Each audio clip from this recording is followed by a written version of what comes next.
Well, today's guest is You don't know who I am. someone that I know a lot about, but I want you guys to also learn about Sarah and her story, because, as they say, behind every successful man is a very strong and successful woman. Nice. I added a word in. But no, like, this is Sarah Russo. But tell people, like, who, in a brief understanding, like, who you are up to the current day, and then we're going to go back and work out how you got here. Yeah, so at the current day, I am a property investor. So I invest in property, HMOs, using none of my own money. So I use all investor money. And I've grown my business from naught to about 3.5 million in 2 years. So that's where I am present day. Boom. And I'm a mother and a partner and all of those things as well. A Fifi. We're now engaged. But yeah, so when you look at who you are now, and obviously where you're at the moment, Yeah. what else do you do within that line of work? 'Cause obviously there is also other bits that you do as well as investing in properties. Yeah, so I project manage. So I project manage for clients. During the summertime, I source property for clients. Is that the type of thing you mean? Yeah. As in, like, just expand on that, because there's a lot of people that won't actually know what a property investor is. What you've got shitloads of money. Yeah. That's what people think it is. Yeah, but actually, it's that's the not the opposite. case. No, it's the opposite. Yeah, so I find like a 2 or 3 bed terrace. I personally invest in Derby. I will then add value to it, so I'll extend it, go up into the loft, tend to go back to brick, so then the build is obviously quite expensive, it's costly. So it goes from like a 2-3 bed terrace to then like a 6 bed HMO. And then they're rented individually. So individually, the room will be rented anything between like $600 and $750 per month. So it's all about adding value, and then you can take the money out, recycle it, and go again, really.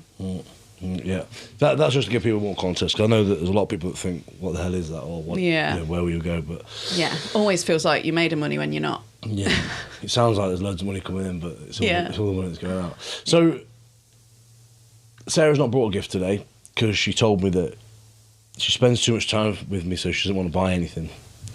However, we'll smooth over that. Yeah. But no, let's do the normal process that I take people through with this, type of podcast. But where did? Because look, you've always been independent and driven, and in turn, success has come from those traits. Yeah. But when you was baby Sarah, not quite baby, but when you was growing up, what sort of things did you do before you got into work? Like, how did you spend your life? Like, what sort of things did you? What, like pre-work? Yeah, before Yeah. you started to work. Like, how were you when you were growing up? Yeah, it's funny. I feel like I was always maybe like, not a loner, but I never like showed my true self. So it's like still now, I've only got a small group of friends because I don't have a wide circle, but it's like I only had a few friends. But it's like I never fully showed my true self to people. It was always like a bit of a mask. But it's always been ingrained in me to chase money and have money and earn money. Because obviously my mum and dad are always like, save money, save money, save money. And they work their arse off. So that type of like, I have to have money and I have to be successful has always been ingrained in me. It's just a different way. But it wasn't necessarily said to be successful, was it? It was those things would make you successful. Yeah. So they didn't say you had to do something like that. No. And it was success in a different way of like go and earn money and then save all of your money and pay off your mortgage. Which is definitely not what you're doing now. No, not what I'm doing at the minute. So let's just hope your dad don't watch this. Yeah. Yeah. So yeah, it's just like a different way. But yeah, in terms of me as a person, obviously I've got my mum and dad, who are still together. I've got an older brother, an older sister. So there's 6 years between me and my sister, and then 8 years between me and my brother. So again, growing up, I was quite on my own because, you know, by the time I was, 12, 14, my sister went off to uni. So I was all on my own through like secondary school as such. No, before that, like 12, my sister went off to uni. So I was just on my own at home with mum and dad. And I got like mothered and smothered a lot. Like I wasn't allowed out much. I wasn't allowed out to play. If somebody came to knock on my door that was a boy, he'd be like, she's not in, even though it was just a friend. Like things like that, which kind of made my like bubbles quite small. And yeah. I wouldn't say I was a loner as such, but I'd say nobody really like knew the real me as such. Yeah. And what was the real you, if you were to say that no one knew the real you? Is that just something you meant you didn't get quite show properly? Yeah, and I was almost like, oh, you like that, I'll like that too, and you don't like that, I don't like that. And sometimes I'm a bit like that still, in a way, because I find it hard to actually, like, be my authentic self. It's like wherever I go in the house, obviously you follow me and stuff. Yeah, opposite way round. I'm like, can I have some space? Are you going out? Great, thanks. But that's probably why I'm like that. So we laugh a lot that obviously you need somebody with you all the time, whereas if you go away for the weekend, I'm like, brilliant, I'm going to spend... Why is it... I'm going to spend the whole weekend at home on my own. That's probably why I'm like that, because I just grew up on my own in that way. Yeah. But that's where, like, I always see you as independent is one of the first things I think of. Yeah. Do you know what I mean, in that respect? It's like the job that you used to do. Yeah. Things like that, you was always on your own ultimately, weren't you? But then you had a team around you that... Yeah. But you did your own actions. Yeah. And I suppose when we first met, I lived at home on my own. Yeah. For me, that was huge. Yeah. I had a house that I bought and I lived at home on my own. I worked as a regional salesperson, so I was always out on my own. I mean, this paints the picture. Jeez. Yeah. And I was... I was used to just being mollycoddled. Yeah. Yeah. So when you start, like, through school period and stuff, how did you find school? Like, were you top grades? No, It sounds I really weird me asking struggled you at school. all these questions because I know the answers, but I'm just doing it for the podcast. I bet some of this we haven't really spoke about as well, though. Like, here it goes. Yeah, I actually really struggled at school, and I think there was that. Who's your boyfriends? There was that. Again, we went to a school, and my brother and sister went to school. They're really academic. They did really well. And I felt like I had to like step up to that. And actually, I'm not very academic at all, and I didn't really enjoy school. I remember there was times where like I didn't do my homework and I got put on homework report, and that just never happened in our house. So yeah, I can't say I really enjoyed school. I was happy to kind of get out of it. But again, I carried on into sixth form because my best friend went to sixth form. So I was like, well, what am I going to do? Yeah. I'll go to sixth form. So yeah. But then also, is that like parenting? Do you think like they expected that? Because obviously, son went to uni. Yeah. Yeah. I think by like after they'd sent 2 children to uni, I think they were happy that I didn't go to uni as such, even though I deferred to go but never went. I think they were like, that was just an expense that for what they did. Well, my brother dropped out, so That's what I was about to say. He went, but then stopped, didn't he? So I think they were fine with that. But I think they were very much like, if you're coming out of school at 16, then you're getting a job and you're working and doing that. So I just carried on in school for another 2 years. And Did your dad at any point try to get you on the roof? No, not on the roofs. That's what he does for a job. Just thought that sounds weird. Yeah. So, okay, so like after school time then, when did you get your first job and what was it? Like where did you see yourself going first? So I've always been in like the fitness type of world, which is really funny because I always wanted to do that. But actually at the age of like 16, probably 14 upwards, I was quite a fat kid, but I was still telling myself that I wanted to be in sport and fitness, and that's what I did really well, even though I wasn't getting picked for teams. All that stuff. So it's like... You was in goal, weren't you? yeah, in my football days. So, what was the question? So like where did you think you were going to go? Yeah, I always wanted to be in like the fitness industry type of thing. So when I was still at school, I got a job doing like the kids' activities at the leisure centre, which was just really good. It was like a group of friends, all of us together, and the kids used to come in and we'd just play and do activities all day. So then I trained to be a fitness instructor. So I did like my first level of that. I can't remember. Level 2, I think. Yeah, something like that. But I didn't really go anywhere with that. Oh, I worked at a ladies only fitness gym in Leicester for a little bit. Yeah, I remember that. But that didn't really go anywhere. And then I started sales for LA Fitness. And I think that's where, in a way, like my career started to shape itself. So although I was only on like a basic salary, I was earning like quite a lot of money, well, for my age. Like on commission. Yeah, on commission. Yeah. So everybody you sell, every membership you sell, you got certain commission levels, things like that. Is that why you worked with Dolby? No, I think he came after me actually. Right. Yeah, I've never worked with him. Right, I thought you did. No. So I worked there. That's when I fell flat into a jacket potato because it was too hot. Do you remember that story? Yes. I got a jacket potato from the jacket potato man. Put it straight in my mouth. It was so hot, I literally passed out in the jacket potato. Were you hungover from the day before or something? No. I don't know, but I remember it was all jacket potato down the. It was for some reason I did the chili thing. I never have that, and it was all down the side of my because I just passed out. I mean, this could have been really bad. You could have been in the hospital with, like burns on your face. Could have been. Who was with you when you did that? I don't remember. I think the girl I worked with, Naomi, was with me, and I just literally went splat into my jacket potato, and then I woke up.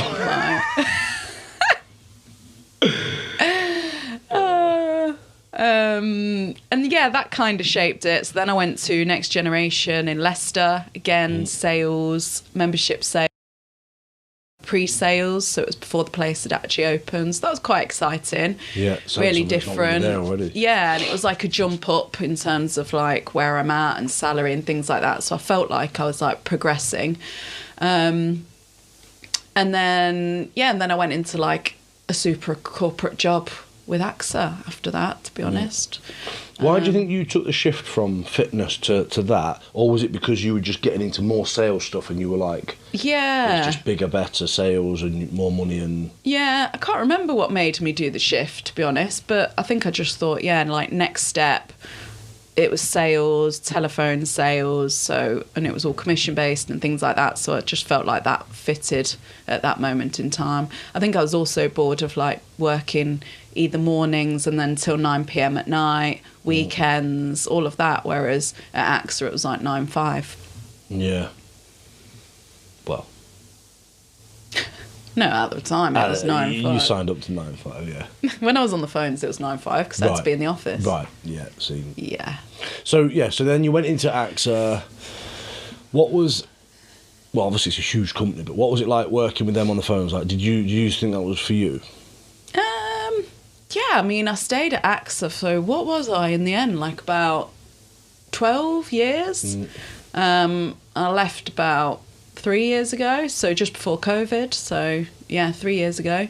Yeah, I enjoyed it at the time. I had like a little network of friends, and it was a bit of like that social. I had a nice team, nice manager. And I had like my client base, so I was like building relationships, doing sales. So I really enjoyed it at the time, and then obviously progressed through that. But let's think, right? So you're in a position where you're building relationships, this, that, and the other. Yet that's not your first sort of way of being, is it? No. So why do you think that happened, or why were you good at that? Because you were really good at that job. Yeah. Is that because you're under pressure? Or maybe it's the mask, isn't it? Like of me mask. Yeah, of being who I need to be on that day. Yeah. Because actually I've always been in that environment where I need to put myself out there, like a sales role and things like that. Like it's high pressured. I need to lead it. And yet that yeah. And yet that isn't me at all.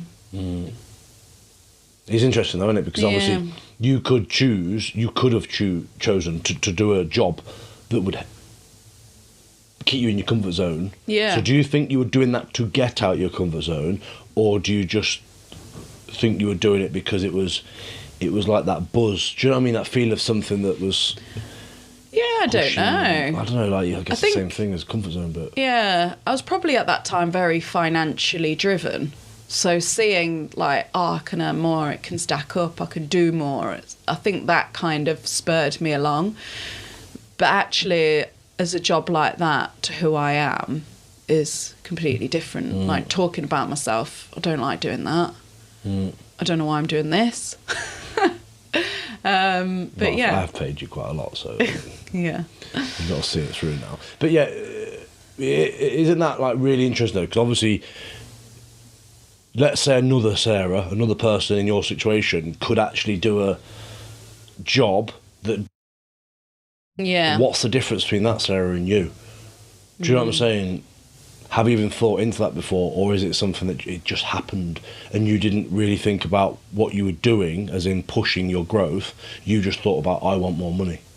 Yeah, I think it probably just happened, but then maybe I reached my peak of where I was comfortable outside my comfort zone at the end of AXA, where I was potentially being asked to like present to, boardrooms of people and employee forums and all of that, where I was like, this isn't me. I don't want to do this.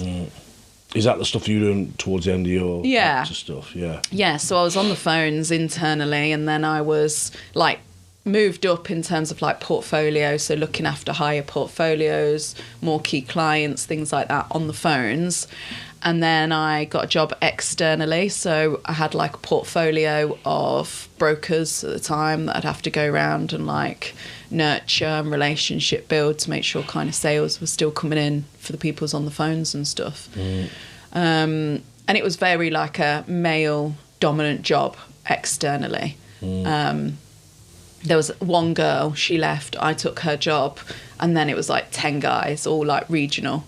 So it was still a bit in like the old world of that, but then that was probably like 8-9 years ago. Yeah. More than that. Yeah, no, it was. Yeah. But so, because then when you did like pitches, because obviously I remember when you'd do a pitch to a company, wouldn't you? Yeah. Like, how many people are in the room there? Yeah, I mean, that'd vary. Quite often it'd be like round a table discussion. So there'd be like me and maybe 2 others that I'd bring from the business, and then they might have 4 or 5 people.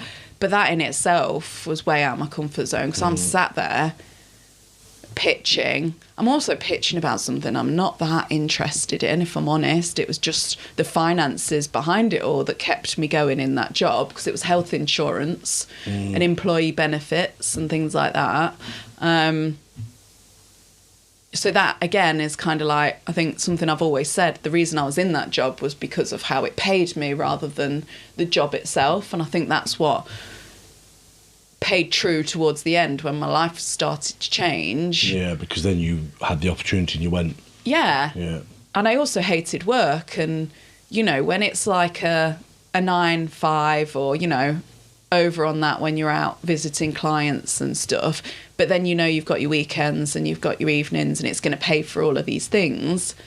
But then being off on my mat leave and then going back and feeling like I have to get into that again just felt like hell. And it had been hell for a while before I left, to be honest, but I was just grinding my way through it. Yeah.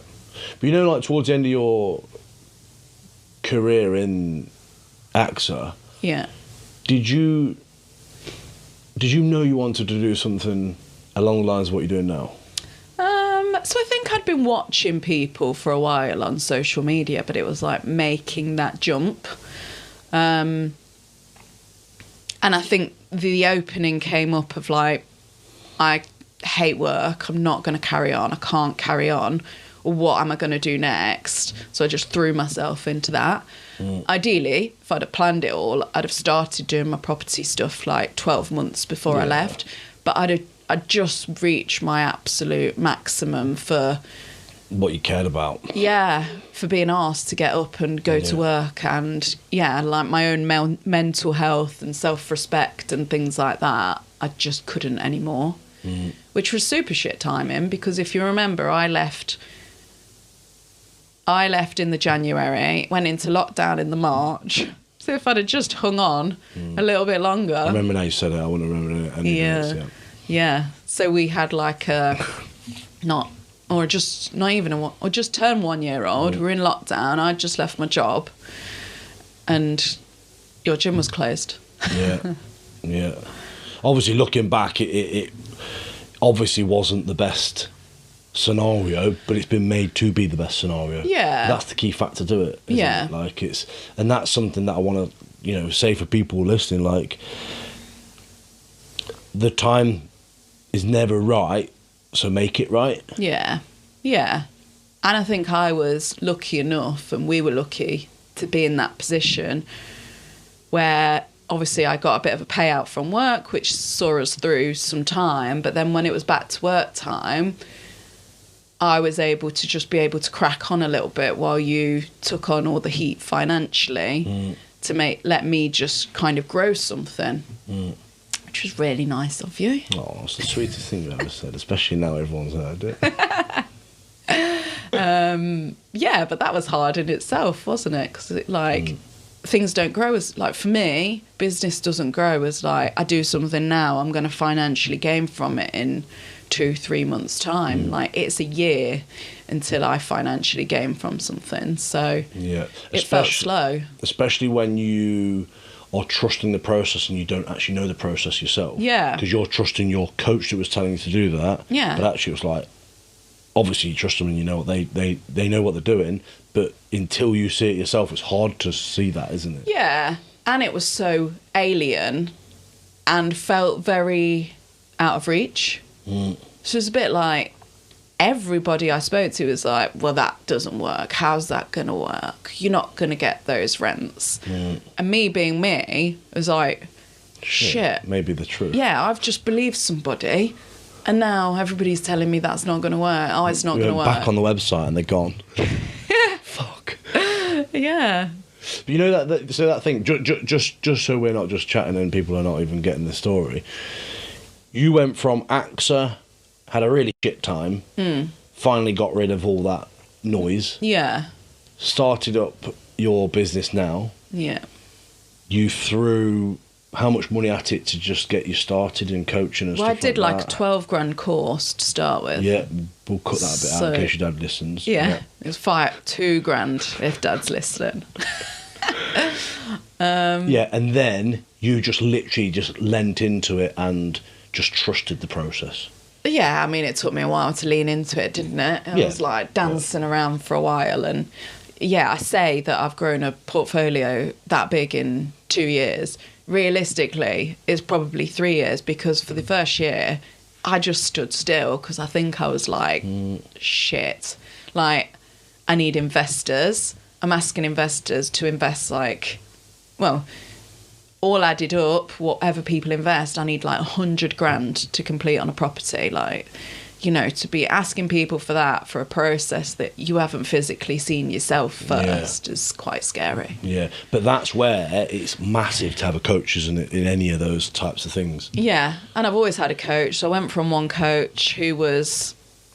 So my first coach probably wasn't what I needed at the time. Well... maybe. It was very it got you where you were, but looking back now, you could have done it a different way. Yeah, it was very like mindset based, and I probably wanted somebody to tell me I was doing the right thing more. So, right, is this house right? Is this floor plan right? Is this area right? And they didn't really do that. They were more around like limiting beliefs and things like that. And whilst I needed all of that, I also needed peace of mind of you're doing the right thing and your numbers work and things like that. Although that's the bit that helps everybody, that's not necessarily the bit that was the missing link to you making moves. Yeah. Yeah. Because there's only so much you can learn, isn't there, with that whole mindset. You actually need action, and you are very good at, if I tell you to do something, you'll just do it. Yeah. Because she listens to me all the time. But do you know what I mean? Like if I tell you, if I say this is the process 1, 2, 3, you will see it through. Yeah. But that's why we work really well together. Because if I go the process of 1, 2, 3, I'm great at figuring the process out, but I won't necessarily make it to 3 because I'll get. There's a bird. Yeah, there's something will happen and I'll go a different way. Yeah. Oh, by the way, that's I don't have a short attention span. I just look, there's a squirrel. You literally just done that by holding that up. Oh. Because now I've lost where I was. Oh. Where were we? Don't know. Yeah, so having a coach and I mean at the time my coach obviously was brilliant in what they were doing, but it probably wasn't me. So it was like, right, go and do 10 affirmations in front of the mirror every single morning. And whilst I believe in all that stuff and it's great, is that going to get me to buy a house? No. Yeah, it's a little bit like, I'm trying to think of a different scenario of looking at it, but it's a little bit like saying like all the things you're going to eat. Yeah. And studying your food, but not actually prepping your meals. Yeah. You wanted to go right. I've got. You know what I mean? You've got all this knowledge now, haven't you, of how to do it? And it's like, right, let's fucking do it. And how does it look like when it's in front of me and done? Yeah. And that's what you needed, wasn't it? The action of. Yeah. And although I have a lot of limiting beliefs, I had them before, have them now, less, but they're still there. But it's almost like saying, I am strong, I am brave, I can build a HMO property in a mirror is not what's going to get me there. So, and it was a bit like, go outside and do some grounding. And whilst I get all of that, kind of wasn't what was going to take me where I needed to go. No, not at that time. Yeah. So now I have a different type of coach that does all of that stuff with me. So he says, right, 1, 2, 3. We look at a strategy together, what I want to do, where I want to go. He goes 1, 2, 3, and we go off. Yeah, so my new coach will have like, I've got like my annual goals, my quarterly goals, things like that, but we will have our call and it will be like, right, the actions are 1, 2, 3, go away and do it. And sometimes I need a bit more of that because then I just find myself not lost, but I will coast. Whereas like at the beginning of the year, I had a call with my coach, 2 offers accepted within 2 weeks. And it's almost like I need that little like somebody to give me that push to go, yeah, I'm going to go off and that's where I'm going. Yeah. So you know what I'm trying to puzzle together here then? So go back to AXA, where you was around a table of big dicks, let's be honest, because they're not the small people in the business, are they? Yeah. So you're there persuading them that you know what you're talking about. Yeah. And also you're showing a display of somebody that you're not, yet you need somebody now to say, yeah, that's the right thing. What's the difference between that? Because you've completely, let's be honest, lied in that situation and put a complete front on. Yeah. I guess... lied is probably the wrong word, but you know what I mean? As in you completely put a front on there, and now you're going, although you're doing it right, because all they say is, yeah, you're right. Yeah. I guess that's that. I've not got the external pressure of I might lose my job, I'm not going to hit my targets, I'm not going to do this. Although what I'm doing right now is even more important because it's for myself and it's my own financial gain and development and, you know, pursuit of where I want to go. It's almost like I'm not pushing myself enough personally. Now. Yeah. So then I had all these targets that I had to hit and like meetings, calls, sales. And I was like, right, I have no choice. I've got to go and do that. Otherwise, you know, I'm going to lose my job or people will think bad of me. People will think I'm no good. Whereas when I'm on my own, well, I'm not on my own. I've got a business partner, but still, like my own, it's like I not let myself off, but obviously I'm not as hard on myself in terms of targets and, you know, if I don't hit my annual target... so you've not got somebody above you, so that's giving you that pressure. Yeah. If I don't hit my quarterly target, who's going to... Yeah. But I do try and push myself outside my comfort zone. So obviously social media is a massive thing for me and... This. Yeah, things like this, all of that. Talking about myself and... Yeah. Yeah. that I'm just trying to look over that again, because that is really interesting, though, isn't it? Because although you know you need to push yourself, you know it's you that you're answering to. So if anything, that's like a bit of a discipline thing, isn't it? Yeah. To be disciplined, to push yourself further still. And I guess that's that thing that we often, what's the word? Not bicker, but we see things differently, don't we? You do that whole, what's it called, where you go and see a car because you're going to want to have that in 6 to 9 months' time. Prosperity training. And, I've said it loads of times and you will laugh because I've never done it. But it's like, right, let's get the things we want on a picture up on the wall. And actually, like, those things don't really drive me. Yeah. So that would probably mean that maybe my why's not big enough to keep me at the same pace that I need to be going all the time. Yeah. Because if I've had 2 offers accepted in the space of 2 weeks, I indefinitely do that again, and I will do that again. But what, should I be going at a faster pace now? Well, the answer is yes. Yeah. But at the same time, something that we know is that I'm materially driven more than you are. I used to be really materially driven. That's because I didn't have any money and have materials. So then I used to seek and want that. Now, obviously, I've calmed down on it. But you're still... Like for you to get a new... Like we talked the other week, you were saying you want a new car again. And you're like, I don't know if I do or not or whatever. You clearly don't, because you would have done it. Yeah, I don't want to spend that money on it. It's not that important to me. It's like the wedding, obviously, you don't want a big day now because you just want to go on a big holiday. but you value things in a different way as opposed to that. So actually, it's like you're trying to force that feeling to want to be driven by something that actually isn't your driver. Yeah, it's hard as well, because in a way, when I get to a bigger point where I am successful I personally feel I'm successful. It's like you always say all the time that people will be like, oh, hey, how's your business? How are you getting on? I'm like, yeah, great. How are you?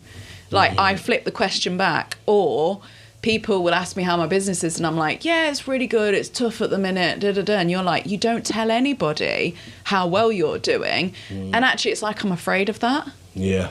So I'm going to get to a point where actually I'm afraid of, telling people if I'm doing well or how well I'm doing, and will they like me less, and are they going to judge me more, and all of those things. But that's because you haven't come to terms with that yet, have you? Yeah. And I suppose in a way it's just the way I've always been brought up. Like, Dad's always not to show off, don't shout about it. But also in a way of like, don't, like, almost it's made me like not tell my nearest and dearest how well I'm doing. Do you know what I mean? Like in a little bubble. Yeah. Because I don't want to seem like I'm being arrogant or showy, even though, like, I'm not.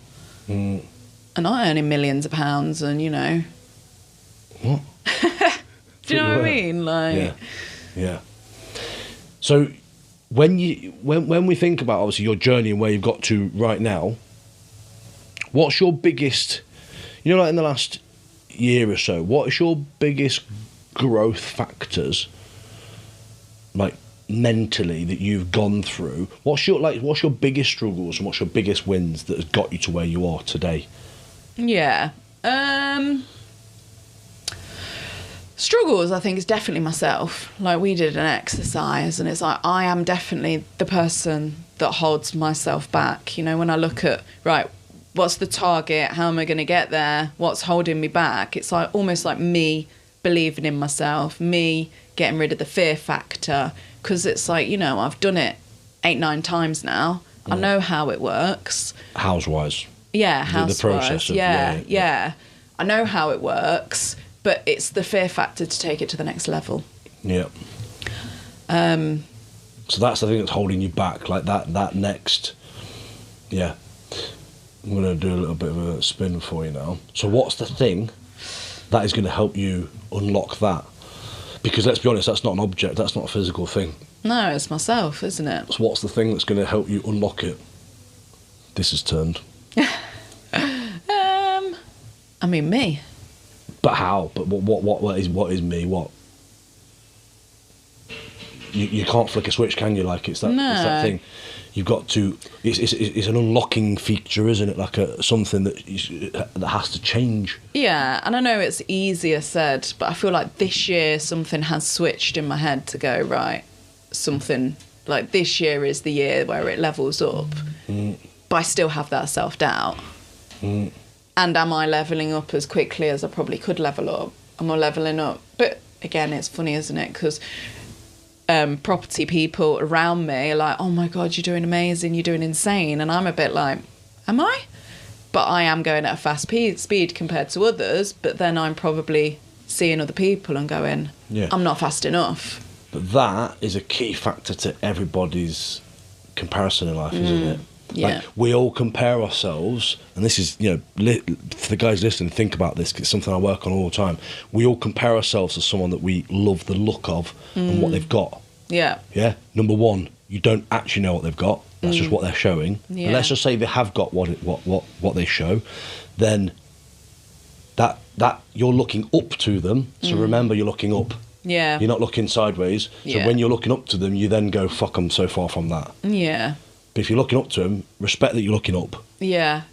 And use that as a ladder rather than a down comparison of, I haven't got. Yeah.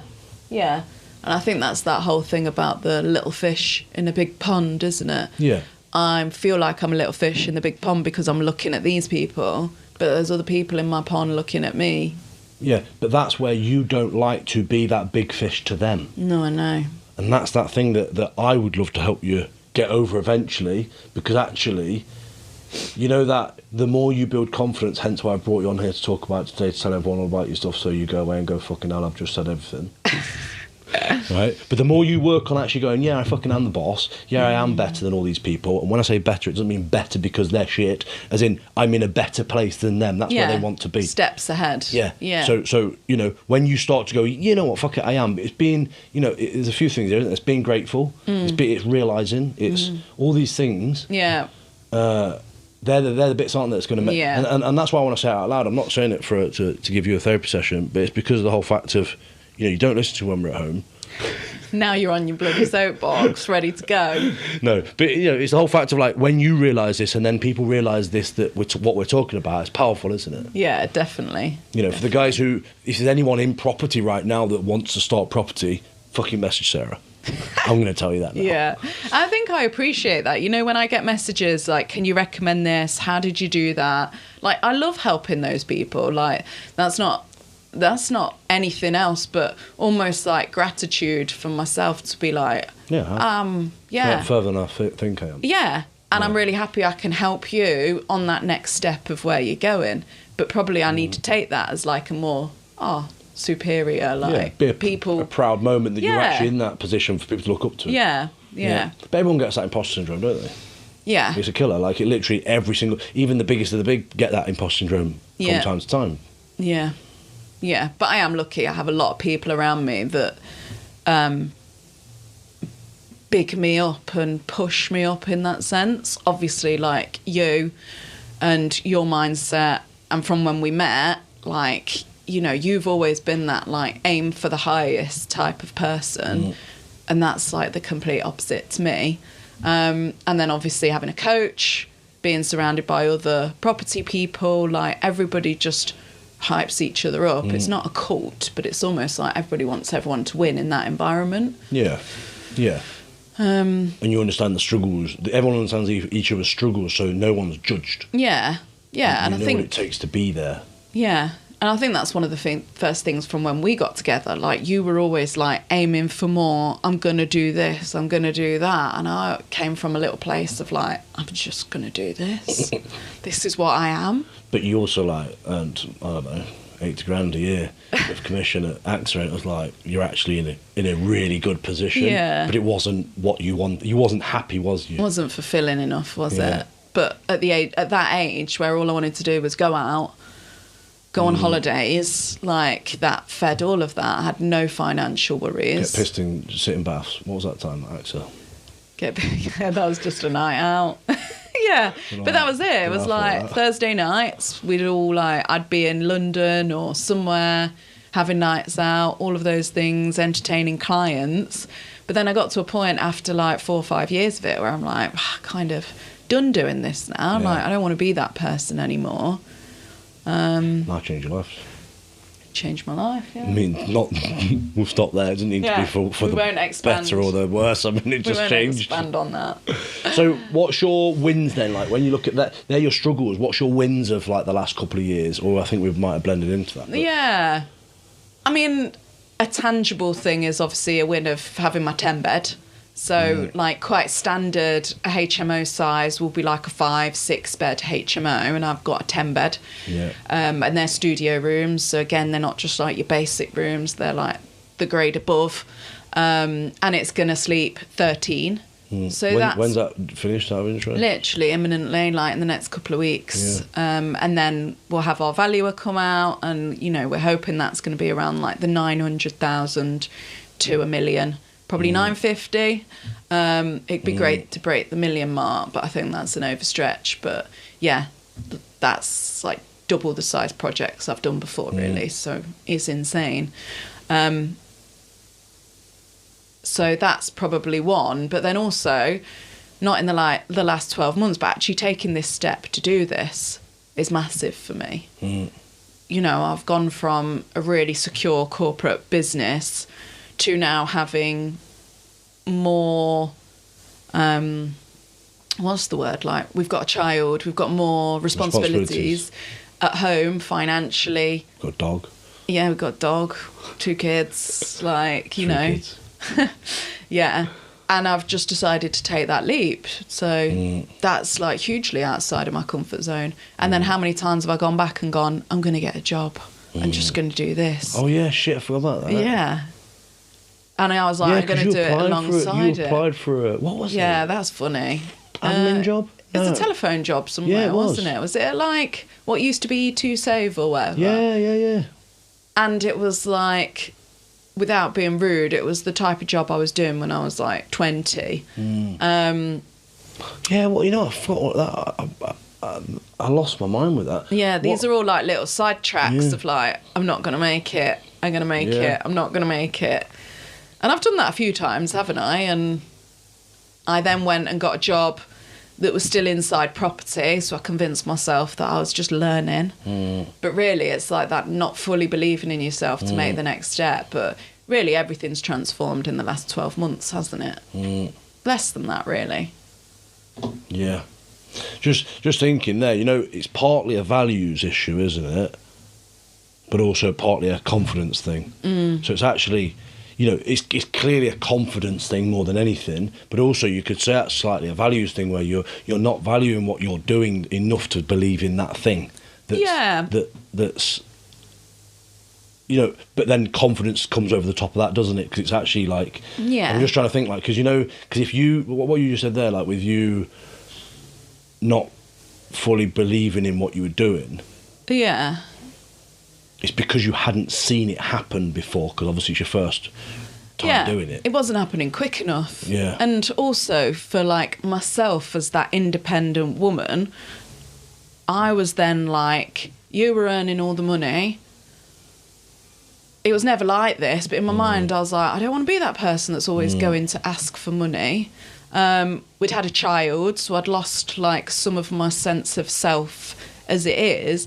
So then it was like, I've just lost it all, and now I'm going to go back and earn some money, so I feel like I'm contributing, I'm a bit more myself again. That was a big factor for you though, wasn't it? Yeah, huge. I actually hate that. And you know, like, you know, women that are just, not just, but they are stay-at-home mums because that's what they enjoy doing, and their partner brings in all the money and they're a family, and I get all of that. That's the same as our family unit. But I just couldn't... You can't be that person. I couldn't be the person where you're bringing in all the money, because I always... It was never like that, but I always felt like I was spending your money. And even though we're a family unit and it goes into one pot and all of that stuff, I just felt like I could never, you know, go out and buy the things I wanted, and because I wasn't contributing. And that's probably a like a big factor of me and who I am around like my independence. Yeah. I think it's tough though, isn't it? 'Cause, like obviously we've spoken about this before, but it's just good to say to others, like, that feeling for you to be like that is actually that's a pride thing, isn't it? Because you pride to be, I'm okay to pay money, I don't need you to look after me, sort of thing. Yeah. But at the same time, if you're not careful, they're the sort of things that will stop you growing, because you needed to just do that for a period, so you could focus on. Yeah. That's why it was hard for us, wasn't it? Because obviously I was trying to tell you it's okay, and you were trying to go, it's not okay. Yeah, yeah. And then that's caused arguments, because then I was like penny pinching everything, and you were like, why are we doing this? Because I felt like I wasn't contributing. Do you remember when you got caught stealing from Tesco's as well? What was it? Beans? Can't remember. TV. TV, we didn't need it anyway. But yeah. But I think that's like, I'm financially driven, but then I don't like to spend the money. So it's like I'm driving for something, but then I'm not getting the reward. But that's like, that just proves it's a program. Yeah. Like, it's a programmed mentality, isn't it? Because it's like, and again, you know, your dad is I work every hour I can. Yeah. I save all the money I can. Yeah. You don't buy things unless you literally lose them or they're broke. Yeah. Completely broke. Yeah. And they've been fixed. Yeah. And they've been fixed 4 times first. Yeah. Dad, why you got sellotape around the bottom of your soles? Yeah, I think that's the Italian. They've still got like, the sole's still okay. Yeah. Yeah, that's the Italian. But that's the thing, isn't it? So that is clearly a programmed thing that actually isn't and it's really funny what I'm going to say. I don't think I've ever analysed it like this, but that's not a driving force, is it? No. That's not something. So this is the important thing here. It's not pulling you in. You're pushing at it. But you're pushing into what? Do you know what I mean? Yeah. Yeah. Like that mentality there of, I need to work. It's not, I need to work because I want to earn money, or I need to work because, you know what I mean, X outcome. It's not about the outcome. It's about just needing to work because that's what you've been told to do. Yeah. Yeah. And although it's the absolute opposite to what I try to do, it's that whole put the money in the bank. Whereas really, as a property investor, you don't put the money in the bank. You reinvest everything. You reinvest everything. But it's like when we first met, you had half your house paid off for. Yeah. When you think back, it's insane. I mean, obviously, it put us in a very good place to move into our house now. Yeah.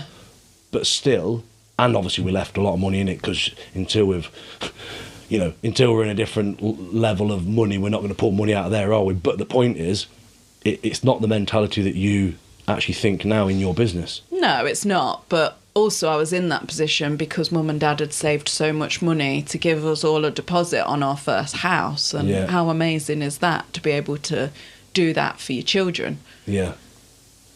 But like you say, I'm just like 20 odd years of programming that needs to be undone in a different way. Yeah.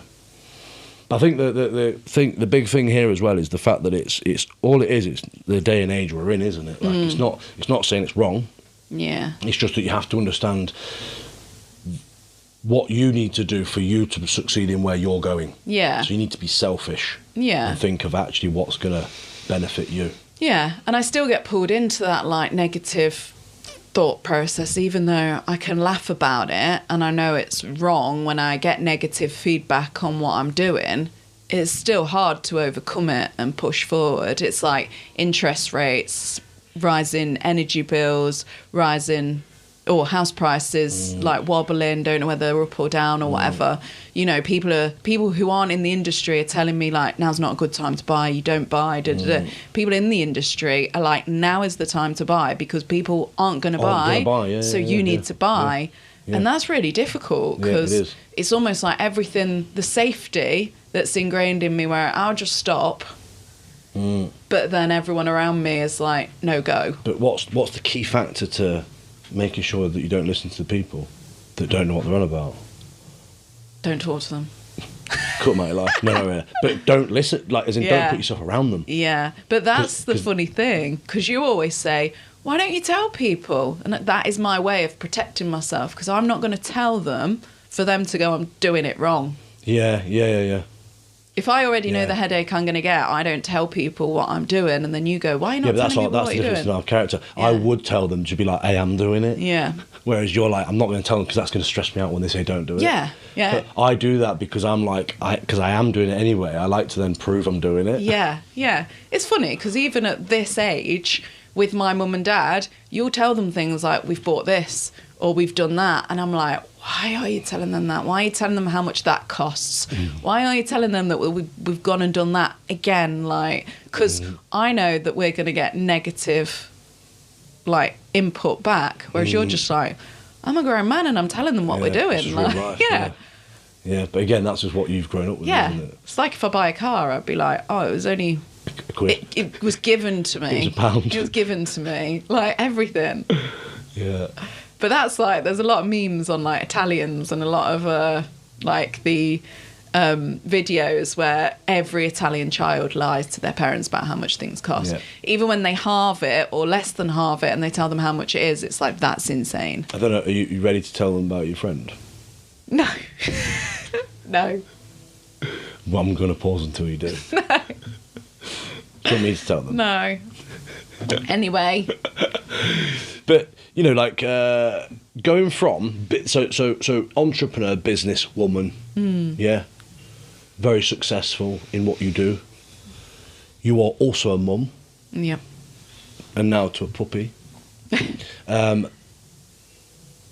And also you train and compete in, like, let's call them half CrossFit comps, because you're not allowed to call them CrossFit, but the CrossFit Yeah. style comp. You know what I mean? Like that intense. So, like the question that I know a lot of people have for you is, how the fuck do you do all that? Because you obviously must be a super beast that has a clock that stops. What was it? Berners. Can you remember Berners stop? Yeah. Yeah. You know, you must be able to stop the. How do you do that? Yeah.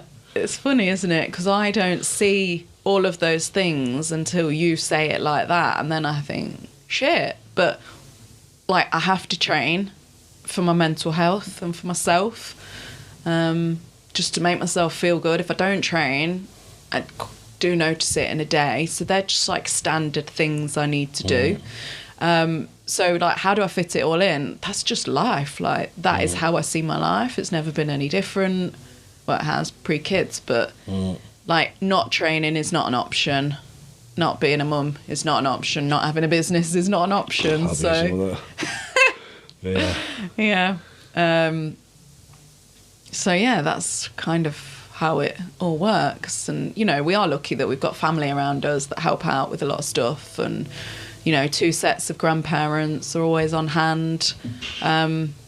But yeah, I mean, I'd like to say, because you'll laugh, I'd like to say my days are really structured and I fit it all in because I'm like, pencil everything in. But if I'm honest, I need more structure in my day to be able to get more out of it. But all of those things are non-negotiables. I can't not do my business. I can't not be a mum, and I can't not train. So when you think about negotiable and not negotiable days and what gives in a day, like, I mean, obviously training sometimes will give, but I don't know how I get it all in. And then obviously we have Nelly like half of the week, and then we have our own child full time. So there's a lot of juggling, isn't there? Yeah, but you know, like when you think about the structure, you are very structured. Again, to the smaller fish, but then you could also be more structured to progress yourself, couldn't you? Yeah. But you are structured in what you do, obviously, otherwise you wouldn't be able to fit it in. Yeah. But I'm trying to think of like the way people will want to know this, but like how do you make sure that everything you do is well rounded? Do you know what I mean? How do you make sure that you don't neglect anything? Yeah, it's hard, isn't it? Because when I did like your 5 Flames on Line Mind X, actually I found that probably the lowest priority was my business. Not family, not all the other stuff, but business. But actually, if I've managed to get it to where it is now on a low priority, Shows it's not, yeah. So I have tried to structure my days more, and I do like plan my daily jobs and things I want to do in the time that I have free in the day when Leo's at nursery or whatever, wherever he is. So I write myself a list of my things to do, but quite often I'll do the drop off and then I go straight to the gym. And then that gives me like the rest of the time to do stuff. But the difference to when I work from home to when you work from home, I'll do the shopping, I will put the wash on, all of those types of things. Cut this bit. Out. Whereas you just work, and that's the difference between a male and a mum and a dad and a working from home environment.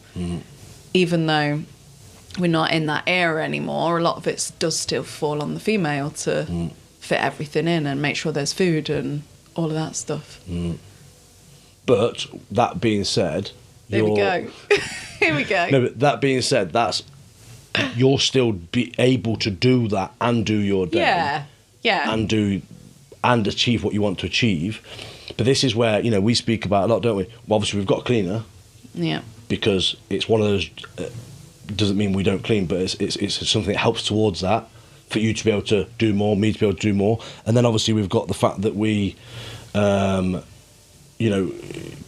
get other people to help us to do things, to be able to do more of our work. Yeah. You struggled a while ago with Leo going to nursery for another day. Yeah, it's hard, isn't it? Because it's like he is only small for so long, and whilst everything I'm doing is really important in terms of growing my business, like, he's going to be at school in September, and then I haven't got the choice to have a day off with him or not. So it is hard, or, giving him away to our parents, but then, he has an amazing time there, but I just feel like I'm missing out.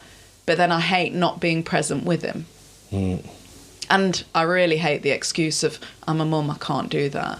Because, again, me personally, I just don't want to be that. But I'm learning it's not an excuse, it's a reason. Like, I don't have as much flexible time as, a 30-year-old person that hasn't got any children, hasn't got any responsibilities, and can go and do meet a builder on an evening, viewings on an evening, do whatever on a weekend. Like, I just don't have all that time. And that's because I want to bring my children up to be doing the things they love doing, not following me around doing work. Yeah. But as well, that's where school time will change that again, won't it? And it'll be... Yeah. Although that'll feel less because he finishes at 3:30. Yeah, but then that's where we get more power time within that time, right? Yeah.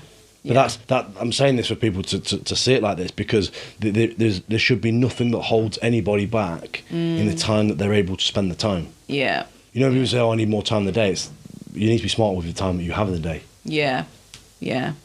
Of course, there's points, there's limits, and there's ways that just are not possible to do. If you said you wanted a £1 million business and you've only got 2 hours a day to do it, that's not going to work. But do you know what I'm trying to say? It's like, it's fitting the time that you do have and making sure that you're working that to its maximum. Yeah, definitely. So, just to wrap up on everything then, where can people follow you if they want to see your journey and all that sort of stuff, and because people want to see your journey now that are not already. Instagram. What's my Instagram? Is it sarah.russoproperty? Yeah. Thanks. So again, I'm trying to share more on Instagram so everyone can see what's going on, so I can gain investors, more followers, and, build relationships with builders and everything else that goes on in the background as well. And let's just be honest to say that straight up. If somebody is in the position to invest into your business, what do they get? So if people have money sitting in a bank account where they're not earning interest, it's just sat there, and they don't see themselves needing that in the next 12 months, they can invest for a minimum of £10,000 and a minimum of 12 months. And it's anywhere between 6 and 10% per annum. So there's no catches to that. It's guaranteed, hands-off investment. So after 12 months, they could take their investment back with their interest, or they can take their interest. Super flexible. And we have a contract between us that states everything, all the payback dates. And then, I offer personal guarantees and things like that for security of investment. Not that we planned to plug this on here anyway, but it's just because I know how people's heads think. But with that sort of stuff as well, obviously you've done it with loads of people anyway already. It's not as much as the properties, is it? Because there's multiple per property, so it's hard to say. Yeah. But as well, it's impossible for them to not, just in case anyone is thinking this, it's impossible for you to not get your money back. Yeah, well... Like, some people think it's too good to be true. It's one of them fake things, don't they? Like, let's be honest. Yeah, well, I think the numbers are a little bit crazy. You buy a house at 130, you spend 100 grand on it, and then you're getting an end valuation of 450k. Like, that's a massive leap. And that's how I'm able to then pull the money out and invest. Whilst I go on a mortgage, give it back to the investor, or I reinvest it to the next house, and just rotate the money like that. But I think people think those numbers are a little bit crazy, but a lot of it is not actually the house value. It's based on the income that it's receiving. So it's known as like a commercial mortgage. So it's in terms of the money that's being received in, rather than actually, is that a 400 grand house? No. A little terraced is not a 400 grand house, but it's the income that's generating, because it's now a business. Yeah. So that's how that works. And like you said, people don't really invest in an individual property. They invest into my business, and then that allows me to, if people reinvest, or that allows me to then recycle the money, because technically some money will be in a build for 6 months, so then that'll allow me potentially to do another build. And keep going with that. Yeah. So what is next for you? Just gonna grow. Just to keep growing, really. So I've got my targets for the year, and that's really to like double my portfolio. So I did say I wanted 2 a quarter, but realistically I probably want to be doing more than that. See where we go. And that's finding deals, finding investors, and going through the whole process, isn't it? So it's a lot of work to put in, but at the same time I agree, like, it's 2 or 3 of them can happen per quarter, can't they? That's it. And that's where people are like, doing 2 or you're doing 3 all in one go. But if you're doing 1 and things go wrong, you're financially screwed, because you're doing 1 and you've had extra expenses, and nothing's gone to plan, and that. Or you've got a down valuation, or you've got a void 1 month on your rents. Like, you really feel that hit. Whereas if you have more than 1 property, 5 of them are going really well and on target, and then one's hit a bump that you've got to spend a bit of extra money on it, you can cash flow that. So it works really well to have, obviously, that's my positive spin on it. It works really well to have more in your portfolio. More plates spinning at one time. Like, the risk is actually less to have more than 1 house. Because anything you hit, you really feel the pain of it. And it all come good in the end. It's just a matter of time with some of them. And obviously, like, 1 or 2 rooms that aren't let is your profit. So you're not earning any profit, because HMOs can profit between like 600 to £1,000 a month. So then if you're losing 1 room or 2 rooms, you've lost your profit. And you're potentially running it negatively. Whereas if you've got a portfolio of 30 rooms across all these houses, and you've got 3 rooms, then as a cash flow, it's a different game. Which is a very confident thing for you to be saying, which is what you're going to hold yourself to and continue pushing. I actually sound like I'm very positive on this matter. See, and that is the thing, isn't it? You are. I am, just have that self-doubt. But no, I hope everyone's enjoyed today. I tried to keep it as much structured as we can, but obviously without me talking too much. So I hope I've done well. I hope you enjoyed it as well. I did, thanks. But guys, genuinely, straight up, give us some feedback though, because you know what? I'd love some feedback to push Sarah into doing more of this, because I've spoke about doing more of this where we speak more about our life. So let me know if you want to hear more about that sort of side of stuff. It's about really bringing in that sort of understanding of what it looks like behind the scenes of things like this, because I know people ask, but I know people benefit from sort of seeing this stuff as well. I normally give people a cuff at this point, but we'll do our one. Peace out, Robert. But thank you very much. Thank you. Love you. Thanks for having me. Love you.